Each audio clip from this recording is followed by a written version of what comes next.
जय जोहार। छत्तीसगढ़ी प्रमुख प्रादेशिक समाचार के संग मैं स्मिता शर्मा। लोकसभा चुनाव के पहली चरण में बस्तर लोकसभा सीट पर नाम वापसी के आखिरी दिन आज कोनो भी अभ्यर्थी हा अपन नाव ला वापिस नहीं लीस। ये सीट में 11 जन उम्मीदवार मन हा चुनाव मैदान में हवय। बस्तर लोकसभा क्षेत्र में 19 अप्रैल के वोट डारे जाही।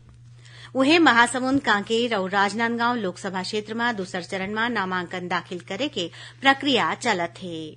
भारत निर्वाचन आयोग हा लोकसभा चुनाव के सेती 19 अप्रैल ले 1 जून तक कोनो भी प्रकार के एग्जिट पोल के आयोजन और प्रसारण ऊपर रोक लगा दे है। भारतीय जनता पार्टी के प्रदेश अध्यक्ष किरण सिंहदेव आज रायपुर में बूथ विजय संकल्प अभियान के शुरूआत करीन। ये अभियान के पहले दिन आज मुख्यमंत्री विष्णुदेव साय रायपुर जिला के कांदुल, उप मुख्यमंत्री अरुण साव माना और प्रदेश अध्यक्ष किरण सिंहदेव फाफादी में राखे गए कार्यक्रम में शामिल होइन। ये अभियान में भाजपा पदाधिकारी और कार्यकर्ता मन हरेक बूथ में जाके विजय के स्वरूप झंडा लगाही।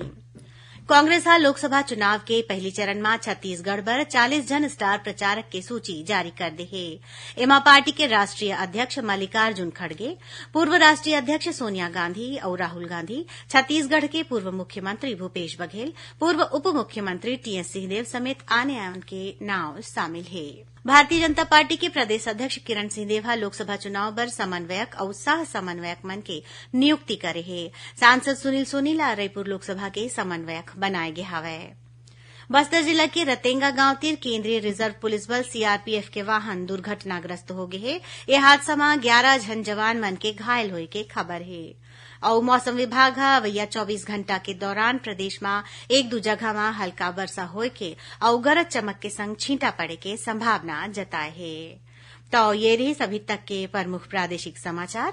जय जोहार।